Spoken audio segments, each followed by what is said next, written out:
Hey there, friends. Welcome back to another Legally Armed America video. Interesting video today. Thanks for being here, guys, by the way, before I move into the video. Yeah, interesting video. This is going to be on the heels of what you guys saw with the Dan Crenshaw threat of Tucker Carlson. I'll show the clip here in a second. You know, sometimes before I get into this, because I've been hard on Dan Crenshaw before, I hate using the word hard on and consecutively because sometimes it can be taken the wrong way. I don't have a hard on for Dan Crenshaw, but I have been hard on Dan Crenshaw. Make sure there's a pause between that.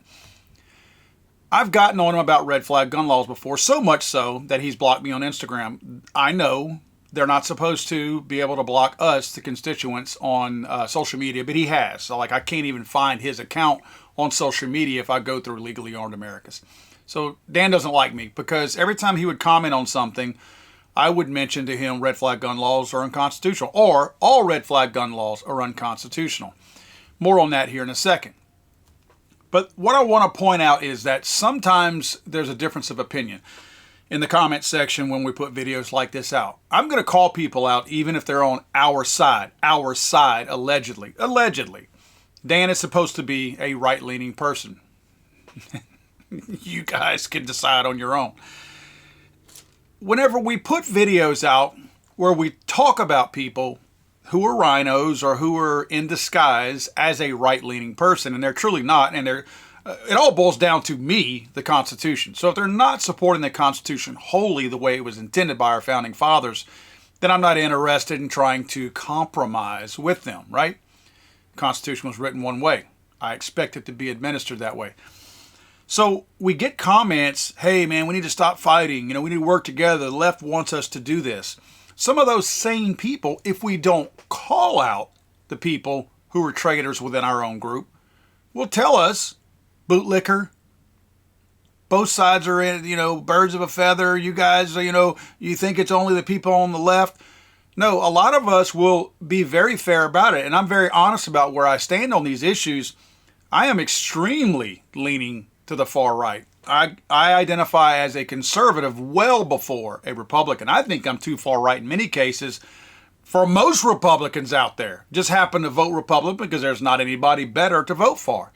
So make no mistake, I know where I stand in this industry, but I will call somebody out quick. In this case, and in many cases before, Dan Crenshaw has been wrong. And there's a reason he blocked me on social media. Here's the clip, and then I want to show you some more of why this is kind of a big deal and that there's a pattern starting to develop here as far as Dan against the good guys. Thank you. Have you ever met Tucker? We've talked a lot. If I ever meet him, I'll probably kill him. He's the worst person. Let me play it again because the audio might have been a little tough to hear. Thank you. Have you ever met Tucker? We've talked a lot. If I ever meet him, I'll probably kill him. He's the worst person. So a little context here, hearing Dan say that he would effing kill Tucker Carlson. These two guys have been at it for a long time. I think Tucker was interviewed one time, and I'll see if I can't find the clip. And he was asked about some of the farthest left-leaning Republicans in Congress. He named Dan Crenshaw as the farthest left-leaning Republican in Congress. Plus, Tucker has called Dan out for being a war hawk and for being someone who blindly, no pun intended, supports all the money being funneled through to Ukraine. So there's a huge dust up there where Dan wants everybody, just because he was a Green Beret, and I salute his service in the military, somehow we're supposed to just fall in line behind Dan and say, he was a SEAL, he was in the military. Hey, he lost his eye to an IED. Whatever he says must go. Sorry, Dan. I respect your service, and I certainly pray for you and your family as far as the loss of your eye. I hate that you had to go through that. That doesn't mean that you can't be a sinner in the eyes of a conservative. It doesn't mean that you are perfection because you took one for the team. And again, much respect for that. I didn't do that. You were certainly one step ahead of me as far as that kind of stuff in service to your country. And again, for that, I commend you. It doesn't mean that I have to allow you to crap all over the Constitution now that you're a congressperson. Interestingly, Carlson's response was, "Why don't you come sit for an interview and we'll see how you do. I'll send you my address." Representative Marjorie Taylor Greene jumped in on the fight and said, "Do you threaten to kill my friend Tucker Carlson?" aiming this at Dan Crenshaw. Dan Crenshaw responded on X, "Lol, no, LOL, no." Folks also reached out to a representative for Crenshaw asking him to clarify the statement, and when they asked him if he had made this statement or if he meant the statement, the representative for Dan Crenshaw responded, "No, of course not."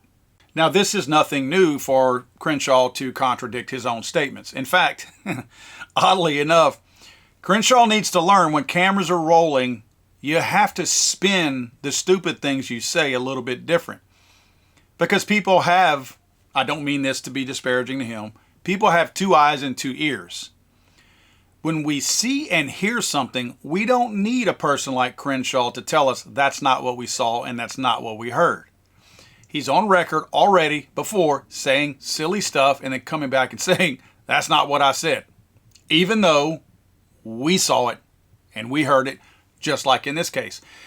My beef with Crenshaw in the past has been on red flag gun laws. I am starting to learn that when someone comes out of the military, whether they're highly decorated or what, let's not always give them a pass and automatically assume that they are going to be staunch Second Amendment rights activists. In many cases, they are not. This is one of those cases. I think we need to stop associating former military with pro-Second Amendment advocate. Just because they carried a firearm doesn't mean they think it's okay for all of us to carry one here in the old civilian world. Yeah, them old dumb civilians. Some of the hardest times for Dan regarding the red flag gun laws were 1 year after he was voted into office, 2019. At the time, Dan did not have a problem coming out and speaking out against people having firearms and supporting red flag gun laws. Now, he had a very unusual way of supporting red flag gun laws. Dan's idea was, and a lot of people, I'm going to give Dan a little bit of credit. A lot of people have trouble with red flag gun laws. A lot of politicians do. A lot of politicians don't realize that they should be against red flag gun laws until they actually learn more about this or somebody like me explains it to them. Dan thought it would be okay for some people to be disarmed as long as there was due process. See, when the red flag gun laws originally came out many years ago, they didn't include even a sense of due process.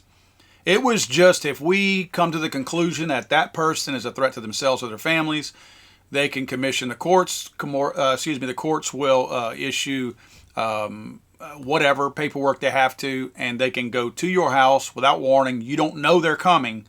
Kick the door in, whatever, knock. It doesn't matter how they access it, but go into your home and take your guns from you. Well, initially, and that was a very short-lived version of the red flag gun laws, because people immediately pushed back and said, coming into my home unannounced without me having my day in court is a violation of the Second Amendment, because you disarmed me, the Third Amendment, and the Fourth Amendment, and that's just me getting started on what amendments this violates. So again, that went away quick. So then the politicians came out, and these are the red flag gun laws that Dan supports. The politicians came out and they reworded it. And for window dressing purposes, they said this red flag gun law does include due process. You know how it included it? Essentially, there was a red flag gun law A and a red flag gun law B. Red flag gun law A was the original one. If anyone thought you were a danger to yourself or somebody else, commission the courts. The courts could say that you needed to have your stuff taken from you. They kick your door down at 2 a.m., handcuff you, take all your guns, all your ammunition, and then you get to go to the courts after they've confiscated your firearms from you. Then you get to plead to the judge and explain to him without due process, because you've already been pretty much sentenced because they already went through the action of punishing you by taking all your firearms. Then you get to try to explain to the judge you really aren't a risk to yourself or to anybody else. The judge can or maybe decides not to give your guns back. That's the red flag gun law A. You want to hear the one that has due process in it, the one that Dan supports? It's the one where they think you are still a danger to somebody else, but not quite a major danger, not enough for the the red flag A, we're going to submit a red flag B. What this one does is it allows them to go to the court, commission the court to be able to go talk to you. They go tell you, hey, Paul, we think you are a danger to yourself or anybody else. They're not in my house to confiscate my firearms. They either call me in or come to my house to question me, to see if I'm a threat. Then if they determine that I'm a threat, that was their due process. That's what they're claiming due process. They gave me a chance. So if I have not been convincing enough to the judge or to whomever else, they still come take my guns from me. Doesn't that sound stupid? Does that sound like due process to you? Does that not sound like a violation of Second, Third, and Fourth Amendment? Let me be very clear on this. The due process, just because you include a portion of what can be perceived as due process, doesn't mean that it's not a violation of the Constitution. Because you just did it just to do it. You checked the box and said, we provided his due process. Now go get the guns, guys. That's what Dan supported. And Dan is wrong about that. Do you think I'm wrong? Here's Dan. Good guys are good with guns. Good gals, good with guns. Bad guys, not so good with guns, right? We agree on that really basic premise. When you talk about properly constructed red flag laws, you're trying to get to that problem. Okay, now the big problem with red flag laws as they exist now in many states is they don't protect due process. So that's unacceptable, right? And I've never supported it, and I've said that over and over again. It doesn't matter. Some people are triggered. We get triggered too on the right. It's happened. Yeah. Yeah. We got to stop doing that. But no, I would never propose anything that didn't protect due process. And maybe we have to look at existing law. For instance, you can have somebody committed if they're showing real threatening behavior. That has due process implemented within it. But does the judge have the ability to, instead of incarcerating somebody, simply make sure they don't have weapons? So he thinks that if a judge gets involved early and they still find that you're a threat, instead of incarcerating you, they confiscate your weapons? That's a red flag gun law, and that's unconstitutional. And did you notice Dan mention a, quote, properly constructed red flag gun law? He's alluding to the one that includes the judge questioning you first, disagreeing with you, thinking you are unsafe, and then go and violate your constitutional rights. It is still a violation of your gun rights. It's still a violation of your privacy. Whether you put it before due process or after due process. If you go through the motions of doing those things, you're violating 2, 3, and 4 as far as the amendments go. Now, he does hit on something about the committed part. And that's been my argument with red flag gun laws all the time. If a person is truly, and it can't just be some old Billy Bob Justice of the Peace or somebody like that. It's got to be a committee, a board, or something like that. If a person is deemed to truly be using evidence of some sort, I'm not here to make that law, so I can't tell you what that evidence is. I'm just telling you, it has to be something to be able to prove this person is truly a danger. Why are you letting them out in public? They can bash my head in with a shovel, a hammer, a brick, a pot. They don't need a gun to do that. If they're a danger to themselves, trust me when I tell you, it ain't going to take but a second for that person to figure out how to do what they wanted to do if they were a danger to themselves. And if they are a danger to other people, let's say maybe a husband to an ex-wife, how safe is that ex-wife going to feel knowing that the husband lives a half a block down the road? You just let him out of jail, but you took his guns, but you let him out of jail. As he walks past in front of the house, the other judge, the divorce attorney, or the divorce judge, just took everything away from him, and he's flaming mad. But at least he doesn't have his guns anymore. Do you think that ex-wife is going to feel any better about her own safety? Probably not. Because that person, if he truly is a danger, and I'm not saying to lock the guy up, I'm giving you a what if. But if he truly was a danger, it doesn't matter what the guy has in his hands. You shouldn't let him back out on the street. Unsafe person, jail. Safe person, free. You can't violate their rights just because you assume that they're not quite unsafe enough to be in prison or jail. But Dan subscribes to that. In fact, Breitbart actually had a story back then stating Representative Dan Crenshaw is calling for red flag laws and implementation of the TAPS Act. Don't believe me? Here's Dan's own post, which is still up today. If you want to go look for it, I'm happy to share the link to you. The solutions, according to Dan, these solutions aren't obvious, even if we pretend they are. But we must try. Let's start with the TAPS Act. Now, these are Dan's words, and these are Dan's quotes. Maybe also implement state red flag laws or gun violence restraining orders, which is a red flag gun law. Stop them before they can hurt somebody. That's Dan's own words. Dan can't get mad at me because I post that, which is his group of words that he put together. It's 2 sentences that he created, 3 sentences, that not only did he say those words, he took the time to type them out on Twitter. And he took the time to hit send so that they would post. He made a conscious effort to put those words out to the public. And then he comes out and says, I never said that, and I would never support a red flag gun law. Now, the big problem with red flag laws as they exist now in many states is they don't protect due process. So that's unacceptable, right? And I've never supported it, and I've said that over and over again. Now, about 6 years later, Dan had to save face a little bit because he's received a lot of blowback. I mean, when you go back and look at that Twitter feed, you're going to see names that you recognize, people in our industry calling Dan out.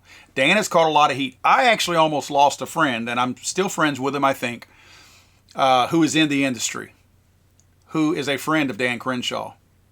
And this guy reached out to me privately and told me, hey, man, Dan's a good guy, man. You need to just lay off of Dan a little bit. I'm like, no, I'm not going to. You know, this is before Dan blocked me on social media. I said, the guy's wrong about red flag gun laws. I am not letting this go. My intention here is not to bully him. My intention is to get through to him so that he understands that he is wrong.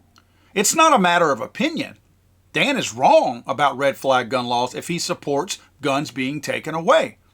So I know that I'm not taking a different side of the issue as far as an opinion goes. I know what the Constitution says. If Dan is being honest with himself, he can read the Constitution himself and know that some of the things he has said and that he supports are unconstitutional. Now, to save face, about 6 years later, this year, in fact, in January, Dan posted, Crenshaw introduces bill preventing unjust red flag laws. Congressman Dan Crenshaw has introduced H.R. 223, how do you like that title? I do. I like the title. I thought that was kind of cool. The Preventing Unjust Red Flag Laws Act, a bill aimed at prohibiting federal funding for the implementation and enforcement of federal red flag laws. This bill also bars the federal government from providing financial assistance to state, local, tribal, or territorial governments for the enforcement of such laws. Now, it's a 2-page bill, and it does not have any chance of passing. It's not going to pass. Maybe Dan knows this. I'm not saying Dan put it up there knowing it would fail, but it's not going to pass. 2-page law like this anyway, if you're going to be doing anything about red flag gun laws, you have to be super specific because they have already started to make their red flag laws super detailed. So you have to be equally detailed to unravel those red flag gun laws so that a bill like this would apply. In fact, just the mere mention of him calling them red flag gun laws probably would have no effect on red flag gun laws because the states call them extreme risk protection orders. So just the sheer wording of his alone would have zero effect on any extreme risk protection order because it doesn't call it out in his own bill. To me, that's a silly oversight if he overlooked that. I mean, he's the congressman, not me. They're the ones writing bills. He should know that. So it almost looks purposely done. Not saying it is. I'm just saying it's a silly oversight unless he's simply introducing a bill to satisfy people who are calling him out. And that was an oversight knowing, hey, it's not going to pass anyway, so I don't care about the wording. This might have just been damage control as far as introducing the bill. But nevertheless, I mean, I know what I'm reading, and this bill, if it was intended to be a legit bill, is not worded properly. Now, interestingly enough, regarding the Tucker dust-up, American Accountability Foundation, I found on X this morning, a pretty decent site. I went there. It's the first time I ran across them, but they seem to have a pretty good grip on what their position is in the industry.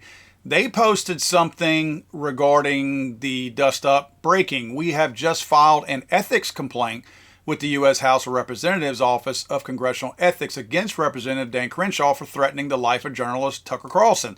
And they actually show that entire complaint that was submitted by them. So good for them on that. I mean, I thought that was really cool that they took the time to do that.